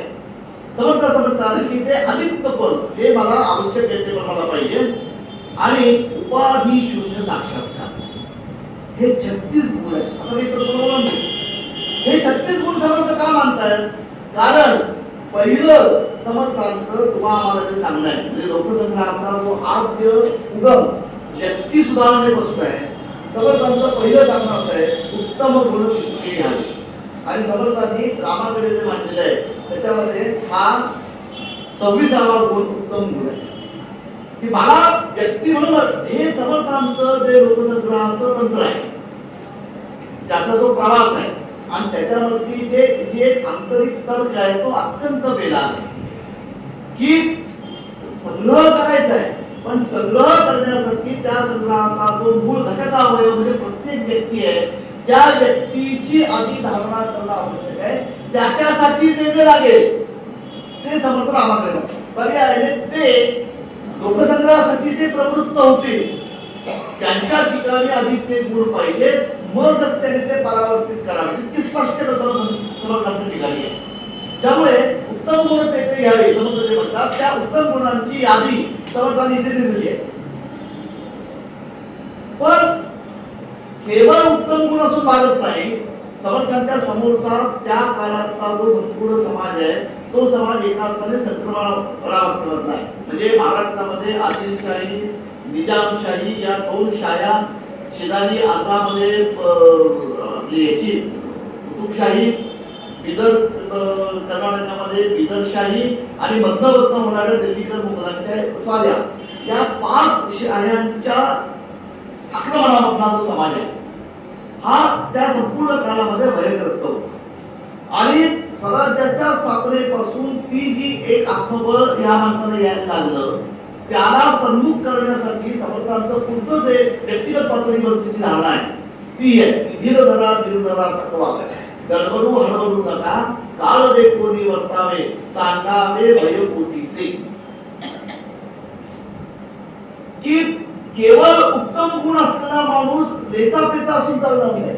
तो सद्गुणांचा खान आहे, पण त्याच्या ठिकाणी धीर नसेल, त्याच्या ठिकाणी धैर्य नसेल, त्याच्या ठिकाणी तितिक्षा नसेल, तर त्याच्या ठिकाणी आलेल्या संकटाचा सामना करण्याची ताकद नसेल, तर अशा लोकांच्या संग्रहाचा उपयोग होत नाही. ते बाजारपुण्याचं बनतं हौस.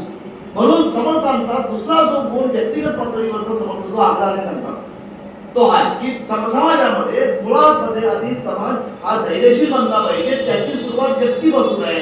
म्हणून धीर व्हा.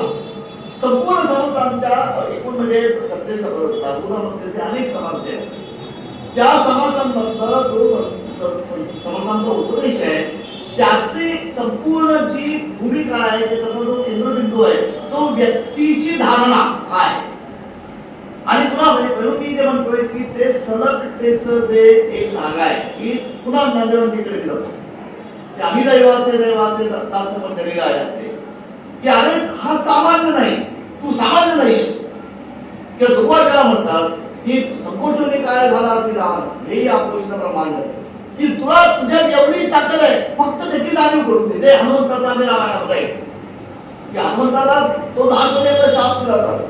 जन्माला आल्यानंतर हनुमंत बहिण अतिपणाने अवघड होते. त्यांनी त्या केसरी वानराच्या परिसरामध्ये सगळे ऋषी होते, त्यांच्याकडे मालसुलभ पोळ्या करायला सुरुवात केली. त्यांच्या साठवलेल्या अंगणामध्ये जाऊन त्या नवीस करणं, घरामध्ये पाणी पाण्याचे भाग फोडून टाकणं, ऋषींची जी हरणाजन होती ती पळवणं, हा माणूस अवघडपणा जो होता तो आणि त्यांची ताकद त्याच्यामध्ये त्या ऋषींकडे शाप दिला की तुझ्याकडे अपरंपार बळ आहे, पण तुला त्याचा एरवी विसर पडेल. तुला तुझ्या शक्तीची कुणीतरी जाणीव करून दिल्यानंतर मग ते धैर्य जागवले. म्हणून समुद्राच्या वेळी जेव्हा सीमोल्लंघन करतं, समुद्रालंघन करायचं असतं त्यावेळी जांबुवंत हा त्या मारुतीला पहिल्यांदा त्याच्या ताकदीची कल्पना करून देणारा स्तुतिस्वरूप लागतो की 100 योजने समुद्र ओलांडून लंकेमध्ये जायचं आहे. आमच्यामध्ये कुणाची ताकद नाहीये, तू वायुपुत्र आहे, तुझ्यात ती ताकद आहे पण तू त्याची जाणीव नाही.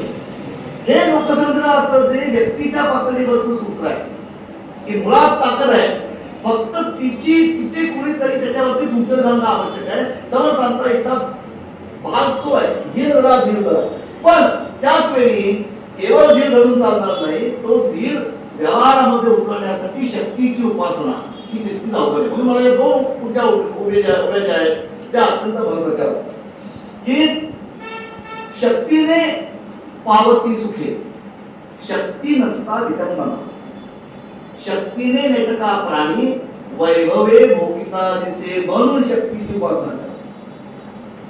कोण पुसे अशक्ताला, रोगी से बराडी दिसे. बराडी हा तुझ्या मराठी शब्द आहे. बराडी म्हणजे भुकालो, ज्याचं पोट भरलेलं नाही, क्षुधाक्रांत चालू. कोण पुसे अशक्ताला, रोगी से बराडी दिसे, कळा नाही कांती नाही, युक्ती बुद्धी दुरावरी, म्हणून शक्तीचा पाठपुरावा. म्हणजे व्यक्ती जर आम्हाला उभी करायची असेल जी पूर्णपणे तिची जी आत्मग्लानीमध्ये आहे, तिला आधी धीर देणं की उत्तम गुण संपादन हे आवश्यक. समजा मी कुठे जात नाही का, समजा त्या 2-3 फार सुंदर उभे आहेत. म्हणजे समजा असं म्हणतात की भरपूर नदीमध्ये पाणी आहे, ते नुसतं वाहत चालतं. कुणीतरी जरा चाणाक्षपणा दाखवून त्याला जर बांध घातला तर त्यातनं धरण बांधलं जाईल, धरणातनं कालवे निघतील, कालव्यामधून फुलं वनस्पती वाढेल आणि ते पाणीच भौतिक संपत्तीच्या रूपाने आपल्यापुढे उभं. तसं माणसाने विवेकाने आपलं जीवन सुरू. हा जो लोकसंग्रहाच्या जो म्हणजे लोकसंग्रह या शब्दामध्ये जे समूह वाचन आहे त्याचा जो मूळ घटक व्यक्ती आहे, त्या व्यक्तीचं सक्षमीकरण करणं, आज आम्ही कपॅसिटी बिल्डिंग म्हणतो. हा समर्थांच्या संपूर्ण वाङ्मयात अनेक अंगाने आले. मी फक्त त्यातले काही कवर्स येथे मानतो. आपल्या ह्या दृष्टीने समर्थांचा उपदेश हा ऐकून घ्यावा. हा केवळ भक्त बनवण्यासाठी उपदेश नाहीये, मुळात तो माणूस स्थिर करा की जो पिचलेला आहे, इच्छे वर्षाच्या पूर्णपणे परकीय आत्मबळामध्ये जो आत्मगुण गमावून बसलेला आहे, त्या समाजाला आणि त्या समाजाचा मूळ घटक असणाऱ्या व्यक्तीला उभं करण्यासाठी समर्थांची जी दृष्टी आहे ती आहे की म्हणून युक्तिबुद्धी जर आम्हाला आमचं स्वतःच्या जीवनाची जर धारणा करायची असेल तर युक्ती आणि बुद्धी लागेल, पण त्या युक्ती आणि बुद्धीसाठी मुळामध्ये शक्ती आली. हा जो समर्थांचा आग्रह आहे. आणि ही जर समर्थांची सत्य आम्हाला हवी असेल तर काय करायला लागेल, तसं कुणाची संगती करावी. हे फार मार्मिक आहे बरं. कमी फक्त काही त्यातले ओव्या निवडून आले आहेत कारण आपल्याकडे वेळ कमी आहे. आणि मला फक्त वाटतं ह्या दिशेने ह्या पद्धतीने आपल्याला समर्थांचा अभ्यास करावा लागेल. समर्थ असं म्हणतात, म्हणूनच सांगाती असावी. कुणाची संगती करावी, जाणत्याची संगती करावी, जाणत्याची सेवा करावी, जाणत्याची सद्बुद्धी घ्यावी हळूहळू. जर आम्हाला आमचं जीवन दृढ पायावरती उभं करायचं असेल तर आम्हाला संगती सुद्धा विवेकाने निवडावी लागते. केवळ एवढंच नाही, आमच्यामध्ये स्वतःची प्रगती घडवून आणण्याची उर्मी किंवा ईर्षा ही असती तर समाज प्रगमनशील म्हणतो. समर्थांच्या दोन वेळा फार महत्वाच्या आहेत. समर्थ असं म्हणतात, अत्यंत मानवी गोळ येतात, इरेचे दुरी जाते. इरा म्हणजे ईर्षा. आपण मराठी शब्द इरेसरी हा जो शब्द मराठी म्हणताय, समर्थ असं म्हणतात, इरेचे दुरी जाते म्हणजे ते आयुष्याने खूप मोठा पल्ला गाठतात. नाना विद्या शिकती, विद्येने वाढताती, भाग्यवंत मानिती. मुळामध्ये मला काहीतरी करायचं आहे, पुन्हा हे मी पुन्हा संकोच होणे काय झालं असेल हेही आपोषण प्रमाणाचे. ही ईर्षा मनामध्ये जागी करणं ही लोकसंग्रहाची पहिली पायरी आहे. तो लोकसंग्रह म्हणजे निवडणांचा समाज उपयोग नाही. त्यामुळे ईर्षा ही अत्यंत आवश्यक आहे. पण ईर्षा करायची असेल तर आम्हाला आमची कृपमंडूक वृत्ती सोडायला लागते. समर्थांचं पुढचं जे आहे ना, हे थोडं पोचलं आहे बरं का, म्हणजे आलेला म्हणून समर्थ असं म्हणतात की जे लोक, ज्याला आम्ही आजच्या भाषेमध्ये आमचा कम्फर्ट झोन म्हणतो, की शक्यतो आपल्याला सुरक्षित वातावरणामध्ये आम्ही पुणेकर जन्माले, पण पुणेकर मुंबईची नोकरी घ्यायला सुद्धा तरी तयार नसतो. तर पुढे जायचं पुढे सोडून मी पुणेकरच आहे. समर्थ असं म्हणतात, गावीच वाढतात ते करंटे होते. थोडं पोचलंय खरं आहे की जो म्हणतो की नाही मला गावातच मी माझं सगळं करेन, गाव सोडून जायचं म्हणजे मला काही ईर्षा नाही. थोडक्यात गावीच वाढतात ते करंटे होती, कोणी विद्या शिकतात ती कधी विदेशात. हे जे स्वतःच कपॅसिटी बिल्डिंग आहे, हा समर्थांच्या म्हणजे व्यापक किंवा सामूहिक स्तरावरचा लोकसंग्रहाचा जो सगळा खटाटोप आहे त्याची ही पायाभरणी आहे की आधी इथली व्यक्ती सक्षम झाली. हे मी म्हटल्याप्रमाणे हे आधीच्या परंपरेत घडलंय, पण ते इतक्या प्रगतपणे घडलेलं नाही, कारण काळ वेगळा आहे.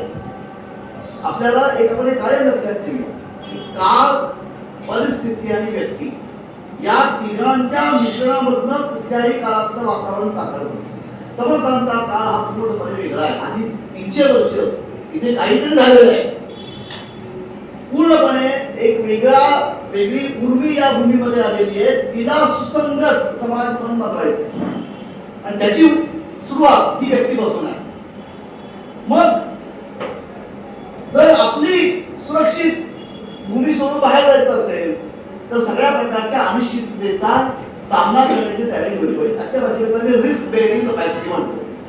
समर्थ असं म्हणतात की ते रिस्क, ती जोखीम घेणं हे सुद्धा व्यक्तिमत्व घडवण्याचं एक साधन आहे. समर्थ एवढी फार महत्वाची आहे.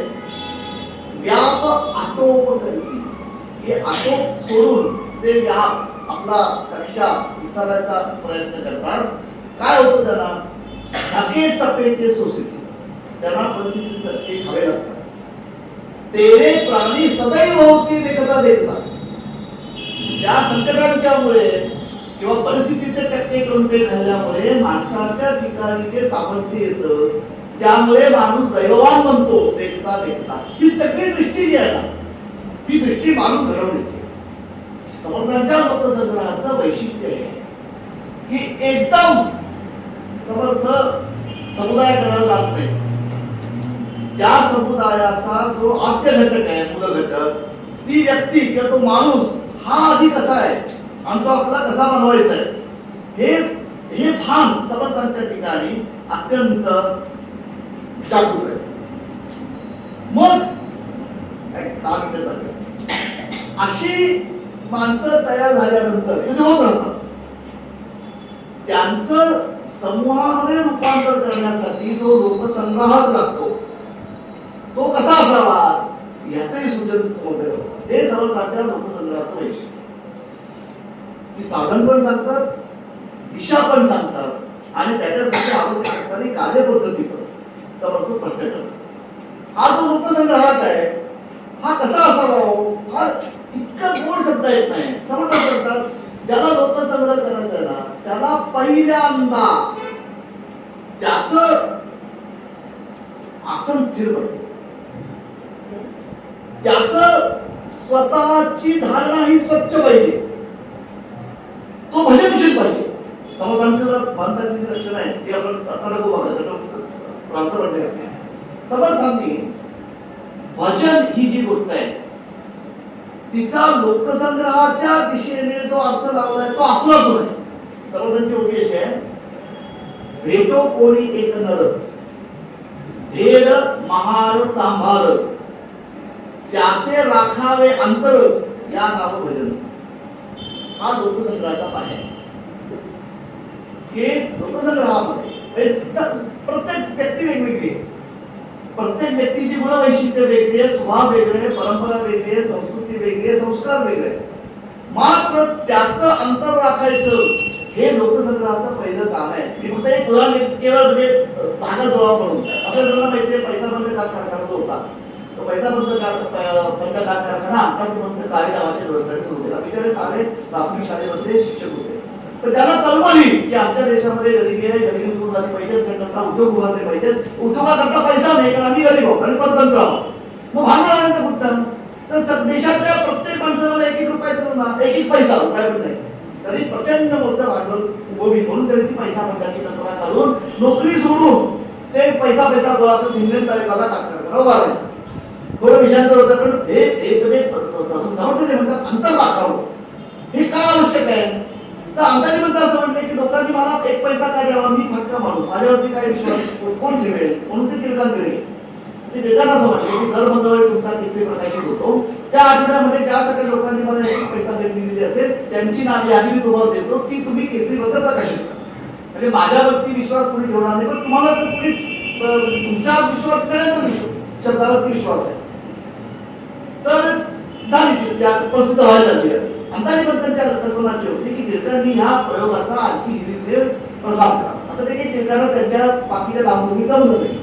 याच्यामुळे वैतागलेले अंताजी पंत काय गावोगाव जेव्हा भाषण करायचे या प्रयोगाच्या जाहिरातीसाठी त्याच्यात ते टिळकांवर सडकून टीका करायला ते टिळकांच्या प्रेमी लोकांना ते आवडेल टिळक भक्त त्याच्यामुळे वाढत आणि ते टिळकांकडे गेले किंवा ते अंताजी पंत तुमची निंदा करतात, तुम्ही इथं त्यांना सडसडून टाकत करून काहीतरी त्यांच्या झाडं जळती घ्या, त्यांना जरा एकदा सडसड म्हणजे सडसडी जबाब द्या म्हणजे गप्प होतील.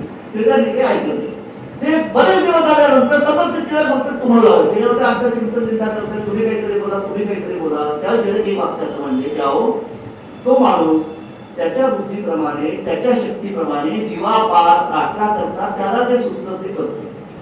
त्याला राग आला माझ्याबद्दल तो साथ आहे एका पद्धतीने, कारण मला ती जमत नाही माझ्या बाकीच्या व्यापामध्ये. मी जर त्याच्या विरुद्ध एक जरी शब्द उच्चारला तरी त्याचा सगळा खाका तो केला नाही म्हणून मी ते करणार. ही जी जाणीव आहे की ज्याला लोकसंग्रह करायचा आहे त्याला पराचं अंतर समोरचा माणूस कसाही असो त्याचा हिरवण करायचा नाही. हे जे सूत्र आहे समर्थांचं की जो लोकसंग्रहाचा आहे त्याने हे करावं. मग ज्याला लोकसंग्रह करायचा आहे त्याची जगाबरोबरची राहती कशी असावी अतिशय मानवी गोबी आहे. जीव जीवात घालावा. समोरचा माणूस कुठलाही असो ज्याला लोकसंग्रह करायचा आहे त्याच्या मनाची धारणा ही असली पाहिजे. जीव जीवात घालावा, आत्मा आत्म्यात मिसळावा, राहे राहो शोध घ्यावा परांतराचा. अहोरात्र त्याने लोकांच्या मनात काय आहे याचा शोध घ्या. मग केवळ एवढे भागत नाही, त्याला काय करणं आमची आवश्यक आहे. बघा म्हणजे मला समर्थांचं अत्यंत मोठं कौतुक असं वाटतं. लोकसंग्रहाचं एक साधन म्हणून समर्थ भिक्षेकडे बघतात. ही अलौकिक बाब आहे. हा पैलू आचार्य समर्थ ज्याला लोकसंग्रह करायचा आहे त्याची लोकांची गाठ झाली पाहिजे का नव्हते. समर्थ भिक्षेकडे त्याचं माध्यम निमित्त म्हणून बघतायत. समर्थ असं म्हणतात कुग्रामे अथवा नगरे पहावी घरांची घरे भिक्षा मिसे विसर्जन निमित्त लहान थोडे परीक्षोनी घाल. भिक्षा मागणं हा यतींचा धर्मच आहे, पण त्या भिक्षेकऱ्याने केवळ झोळी पकडून पुढे जायचं नाहीये. त्याने त्या भिक्षेच्या निमित्ताने समोर येणाऱ्या माणसाचं त्या क्षणभरामध्ये का होईना निरीक्षण करून त्याची जोखीम करायची, त्याला जोखायचं आहे. आणि मग ही दृष्टी अलौकिक आहे. लोक बहुत शोधावे त्यांचे अधिकार जाणावे, जाण जाणवणी धरावे जवळी दुरी. भिक्षेच्या निमित्ताने आणि बघा कुठेही भेट नाही, कुग्रामे आणि नगरे, आडवस्तीचं खेडेगाव आणि मोठं महानगर, भिक्षा मागताना समोरच्या माणसाचं सतत आपण त्याला चोखायचं आहे आणि त्याच्या क्षमता काय आहे, त्याच्या मर्यादा काय आहेत हे जाणून त्याला आपल्या लोकसंग्रहाच्या किंवा आपल्या कार्यामध्ये किती जवळ ठेवायचा आणि किती लांब ठेवायचा याचा विवेक लोकसंग्रहाने केला पाहिजे. मला पुन्हा इतर राण्यांची आठवण, राण्यांच्या जीवनामध्ये, महादेव राण्यांच्या जीवनामध्ये रमाबाईंनी त्यांच्या पत्नीने चरित्र लिहिलेलं आहे. त्याच्यामध्ये अनेक ठिकाणी होते की राणे हे अखंड समाज कार्यामध्ये गुंतलेले असायचे. सांभाळून शनिवार रविवार त्यांच्याकडे लोकांची रीग असेल, कोणी काही अर्ज घेऊन यायचं, कोणी सूचना घेऊन यायचं, त्यांच्या कामामध्ये काही अडचणी घेऊन यायचं. अनेक लोक असे यायचे की ते म्हणायचे की मला देशसेवा करायची, मला काहीतरी काम सांग. ते रमाबाईंनी लिहून ठेवलं का रामडे त्याच्या सगळीकडे कपाटामध्ये पुस्तक असतील, काही अहवाल असायचे. असा एका माणूस आला की मला रावसाहेब मला समाजसेवा करायची, सेवा करायची, काम सांगा. रामडे तिथला एखादा मोठा अहवाल किंवा ग्रंथ द्यायला द्यायचा. म्हणजे की 8 दिवसामध्ये त्याचा सारांश होता लिहून आणून द्यायचा. तो आला तर ठीक आहे, नाही की समजायचं की हा काय आपल्या कामाचा माणूस नाही. ही जी दृष्टी आहे की जाण जाणून राखावे जवळी अथवा दुरी, हे लोकसंग्रहाचं. म्हणून काय होतं, लोकसंग्रह म्हणजे कुठलीही माणसं हाताशी घेऊन काम होत. त्या लोकसंग्रहाला प्रत्येकाच्या मर्यादा आणि क्षमतांची उत्तम जाणीव पाहिजे. ही जी दृष्टी आहे की लोकसंग्रह करायचं म्हणजे नेमकं काय करायचं, तर समज असं म्हणतात की त्यांच्या अधिकारांचं त्याने कुठेतरी जोखून त्याला जवळ किंवा आपल्या जवळ ठेवावा. आणि हे करत असताना पुन्हा त्याने त्यांचं पुन्हा क्षमतावर्धन केलं पाहिजे. म्हणजे असे जे जवळपास लोक आहेत त्यांचं सुद्धा लोकसंग्रहात जो आहे त्याला नेतृत्व करावं लागतं. कारण लोकसंग्रहाची ती मोठ मानली जात नाही, पण तो लोकसंग्रह करताना सुद्धा तो जो समूह आहे, तो जो समाज आहे, त्याच्याशी त्याचं नातं कसं असलं पाहिजे हे समजणं अत्यंत मार्गाचं सांगतात. त्याला लोकसंग्रह करायचा आहे म्हणून सांगाती असावे, मानत शिकवावे. आपलंच म्हणणं जरी करून चालत नाही, समोरचा माणूस काय म्हणतोय ते जरी पटत नसलं तरी हळूहळू त्याचं मानत, काही वेळा न मानत, पण त्याला शिकवावं लागतं. हळूहळू शेवटाला आले विवेकाने. लोकसंग्रह ही हळूहळू घडणारी गोष्ट आहे, म्हणून त्याला लोकसंग्रह करायचा आहे. त्याचा त्या समूहाशी निकटचा संबंध आणि तो सुद्धा समतेच्या पायावर असला पाहिजे. म्हणजे जाणत शिकवावे ही जी समर्थांची सूचना आहे ही अत्यंत वाढली. आणि इथे पुन्हा पूर्वीच्या परंपरेचा जो धागा येतो तो सांगतो मी थांबतो.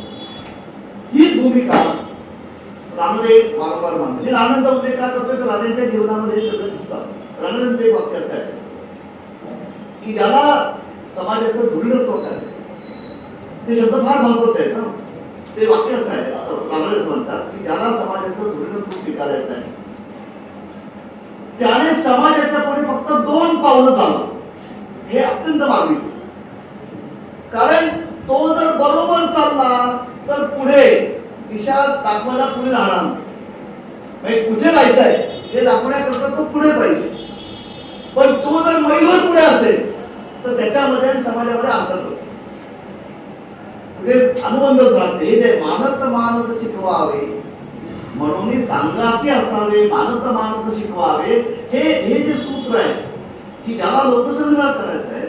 म्हणून समर्थांच्या जीवनामध्ये लोकांमध्ये मिसळणं आणि अलिप्त राहणं हा जो भाग तो ह्या संयमाचा, विवेकाचा भाग की किती काळ समाजामध्ये राहायचं, किती काळ अलिप्त राहायचं आणि समाजापासून किती अंतरावर राहायचं, पण मार्गदर्शन चालू ठेवायचं. हा जो लोकसंग्रहाचा समतोल आहे किंवा तोल आहे, हा समर्थांच्या संपूर्ण कार्यामध्ये, विचारामध्ये स्पष्ट दिसतो. आणि इथेच बरोबर 3ऱ्या अध्यायामध्ये ज्ञानेश्वरीच्या ज्ञानदेवजी म्हणतात, मार्गाधारे वर्तावे, विश्व हे मोहरे लावावे, अलौकिक नोहावे लोकाप्रती, ती भूमिका आणि म्हणून सांगाते असावे मानत मान शिकवावे, ही दोघांनी पकडलेली एक सम आहे. मार्गाधारे वर्तावे पुढे मोहरे लावावे, मोहरे म्हणजे पुढे. अलौकिक नोहावे लोकाप्रती, जो लोकसंग्रहात आहे त्याच्या ठिकाणी अलौकिक गुण असलेच पाहिजेत, पण ते अलौकिक असतो त्याने मिरवता कामा नये, नाहीतर लोक दूर जातात. म्हणून त्याने लोकांच्या बरोबरच चालावं, फक्त राहण्यानंतर 2 पावलं पुढे जावं. ही भूमिका कुठली आहे? ही या भूमिकेचं स्पष्टीकरण समर्थ करतात. म्हणून सांगाते असावे जाणत शिकवावं. ही जी संग्रहाची संपूर्ण लोकसंग्रह समर्थन चालू आहे त्याचं वैशिष्ट्य आहे. मी म्हटल्याप्रमाणे एकतर हे संपूर्ण 13व्या शतकापासून पुढे महाराष्ट्रामध्ये जे विचार मंथन झालेलं आहे त्याच्याशी हा अत्यंत सुसंवादी सलग भाग आहे. मात्र बदललेल्या परिस्थितीमध्ये, कारण शिवरायांचा उदय ही या खऱ्या अर्थाने ती युगप्रवृत्त घटना आहे आणि त्याचे साक्षीदार समर्थ आहे. त्यामुळे तो जो एक बदललेला सगळा महाराष्ट्राचा माणूस बंधू आहे त्याच्याशी सुसंवादी सुसंगत असा नागरिक तयार करण्यासाठी राघवाचा धर्म लागतो. त्याच्यासाठी राघवाचा धर्म म्हणजे कुठल्या गुणांचा समुच्चय ते सूचन करणं. त्याच्यासाठी आधी व्यक्ती जी पूर्णपणे आत्मसन्मान, आत्मगौरव, आत्मगुण विसरून गेलेली आहे तिला उभं करणं आणि त्या आत्मबळ प्राप्त करण्यात सक्षमीकरण स्वतःच साध्य करणाऱ्या लोकांचा संग्रह, लोकसंग्रह करण्यासाठी तो लोकसंग्रह कसा असला पाहिजे याचंही सूचन करणं, असा हा समर्थांचा लोकसंग्रहाचा सम्यक विचार आहे. मला असं वाटतं या दृष्टीने आपल्याला समर्थांचं संपूर्ण वाङ्मय, त्यांचं जीवन आणि दासबोधामधला त्यांचा संपूर्ण उपदेश आहे तो या दृष्टीने आपल्याला बघणं आवश्यक आहे. म्हणजे समर्थांच्या बद्दल ते जे आपलं अपुराकरण आहे ते पूर्ण होण्याच्या शक्यता त्यामुळे उदरते. धन्यवाद.